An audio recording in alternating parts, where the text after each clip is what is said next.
నమో బుద్ధాయ, జై భీమ్, జై భారత్, జై సంవిధాన్. తథాగత భగవాన్ బుద్ధునికి, పరమ పూజ్యులు బోధిసత్వ డాక్టర్ బాబాసాహెబ్ అంబేద్కర్కు ప్రణామాలు తెలియజేస్తున్నాను. బహుజన యుద్ధబేరి యూట్యూబ్ ఛానల్కు స్వాగతం పలుకుతున్నాను. మన దేశంలో హేట్ స్పీచ్, ఇతరులను ఏహ్యభావం, ఇతరుల పట్ల ఏహ్యభావం, ద్వేషం కలిగించటం, ఇవి చాలా పెద్ద ఎత్తున ఆర్ఎస్ఎస్ కార్యకర్తలు చేస్తూ ఉంటారు. ఒక ఉదాహరణ, ఎప్పుడో ఒక ముసలి వయస్కుడు, చావుకు దగ్గరలో ఉన్నవాడు కూడా అత్యంత కోపంతో, విషం భావజాలంతో కర్ణాటకలో ఇప్పటికీ 12 ఎఫ్ఐఆర్లు అయినాయి హేట్ స్పీచెస్ మీద. ఆ అంశం గురించి మీకు తెలియజేయాలని చెప్పి భావిస్తున్నాం. ఒక ముసలోడు ఎందుకు ఉద్దేశపూర్వకంగా ప్రజలను ఏహ్యభావంతో, ద్వేషంతో ప్రతిఘటిస్తున్నాడు, దాడి చేస్తున్నాడు, మనం తెలుసుకోవాలని చెప్పి ఈ వీడియో చేస్తున్నాం.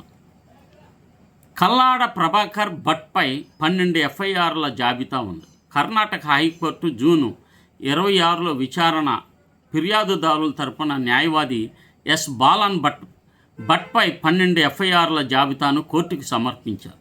ఈ జాబితా కోర్టు రికార్డుల్లో ఉంది, కానీ పబ్లిక్గా పూర్తి వివరాలతో క్రైమ్ నంబర్లు, ఖచ్చితమైన తేదీలు, సెక్షన్లు ఒకేసారి వెలువడడం లేదు. చాలా వరకు దక్షిణ కన్నడ జిల్లాలోని పుత్తూరు, బట్వాల్, మంగళూరు, బెల్తంగడ్డి మొదలైన పోలీస్ స్టేషన్లో నమోదయ్యాయి. అందుబాటులో ఉన్న సమాచారం ఆధారంగా ప్రధాన కేసులు ఇవి. వార్తా నివేదికలు, కోర్టు ప్రస్తావనల నుంచి సేకరించినవి. పూర్తిగా 12లో ఇవి ప్రధానమైనవి. 1 October 2025 Puttur rural police station Kasaragod Uppal ఇర్దే దీపోత్సవ కార్యక్రమంలో ముస్లిం మహిళలను పందులతో పోల్చి జనాభా వ్యాఖ్యలు చేశారు. FIR BNS 79, 196, 299, 302, 3/5. ఫిర్యాదు ఈశ్వరి పద్ముంజా ఐద్వా స్త్రీ. ఇది ప్రస్తుతం హైకోర్టు పిటిషన్. 2వ కేసు June 2, 2025 Bantwal rural police station. May 12, 2025 కవలపాడులో సుహాస్ శెట్టి హత్య అనంతరం కండోలెన్స్ మీటింగ్లో ముస్లింలపై ద్వేషపూరిత వ్యాఖ్యలు, ఆయుధాలు, కత్తులు ఉంచుకోవాలని పిలుపిచ్చారు. బిఎన్ఎస్ సెక్షన్ మతద్వేషం సంబంధిత. 3వది డిసెంబర్ 23 శ్రీరంగపట్నం మాండ్య హనుమాన్ జయంతి సందర్భంగా ముస్లిం మహిళలను అవమానించే వ్యాఖ్యలు చేశారు. ఐపీసీ 294, 509, 153A, 295A, 298, 354 ఎఫ్ఐఆర్లు ఉన్నాయి. నజ్మా నజీర్ గారు ఫిర్యాదు చేశారు. అదనంగా బెంగళూరు డీజే హళ్ళి శేషాద్రిపురంలో కూడా ఎఫ్ఐఆర్లు ఉన్నాయి. ఇతర కేసులు 2018 నుండి 2025 వరకు మంగళూరు హిందూ సమాజోత్సవంలో దేశద్రోహులకు పాఠం చెప్పాలి వంటి వ్యాఖ్యలు. 2019లో ఉడిపిలో ముస్లిం వ్యాపారులను ధర్మశత్రువులని వ్యాఖ్యానించాడు. 2022లో హిజాబ్ వివాదం సందర్భంగా ర్యాలీలు హిజాబ్ను విభజనవాదం అని పిలవడం చేశాడు. 2023లో బెల్తంగడ్డి ఇతర ప్రాంతాల్లో లవ్ జిహాద్, హిందూ ప్రతిస్పందనపై ప్రసంగాలు చేశారు. 2024-25లో బంట్వాల్, పుత్తూరు, మంగళూరు ప్రాంతాల్లో బహుళ కేసులు, జనాభా, మత మార్పిడి, ఆయుధాల పిలుపు, రామమందిరం వ్యతిరేకులపై వ్యాఖ్యలు ఇవన్నీ చేశారు. బాబ్రీ మసీదు పునర్నిర్మాణం, రీఎనాక్ట్మెంట్, పాఠశాల కార్యక్రమం సంబంధిత కేసు కూడా ఉంది. ఈ కేసులు చాలా వరకు మతాల మధ్య ద్వేషం రెచ్చగొట్టడం.